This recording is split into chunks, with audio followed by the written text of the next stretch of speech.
ব্রাহ্মণবাড়িয়ায় বিদেশি রিভলভার ও গুলিসহ ডাকাত দলের সর্দার মোসা মিয়া গ্রেফতার। কসবা টিভির ডেস্ক রিপোর্ট। ব্রাহ্মণবাড়িয়া ও আশুগঞ্জ প্রতিনিধি। শিরোনাম নিয়ে সাথে আছি আমি ফারজানা রূপা।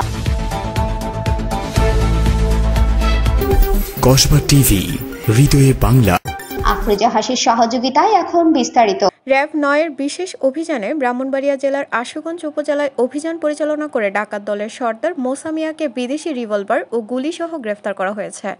র্যাব ৯ বিশেষ অভিযান পরিচালনা করে ৭ ডিসেম্বর শনিবার বিকেলে ব্রাহ্মণবাড়িয়া জেলার আশুগঞ্জ উপজেলায় অভিযান পরিচালনা করে মোসা মিয়াকে গ্রেফতার করেন। গ্রেফতারকৃত মোসা মিয়া আশুগঞ্জ উপজেলার মোহাম্মদ আলীর ছেলে। এ সময় তার কাছ থেকে একটি বিদেশি রিভলভার, ৩ রাউন্ড গুলি, শর্টগানের ৫ রাউন্ড গুলি, ৪টি ছোড়া, একটি চাপাতি, একটি চাইনিজ কুড়াল ও ৬টি মোবাইল ফোন জব্দ করা হয়। আজ দুপুরে র্যাব ৯-এর এএসপি মশিউর রহমান সোহেল স্বাক্ষরিত এক প্রেস বিজ্ঞপ্তিতে এই তথ্য জানানো হয়।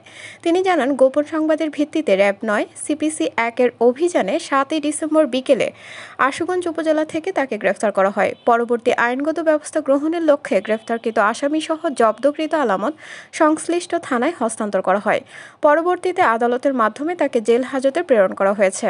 এছাড়াও এসবের বিরুদ্ধে জিরো টলারেন্স নীতি বাস্তবায়নে র্যাব ৯-এর গোয়েন্দা তৎপরতা এবং চলমান অভিযান অব্যাহত থাকবে। কসবা টিভির সংবাদের সাথে থাকার জন্য ধন্যবাদ জানাচ্ছি। পরবর্তী সংবাদ পেতে আমাদের চ্যানেলটি সাবস্ক্রাইব করে রাখুন।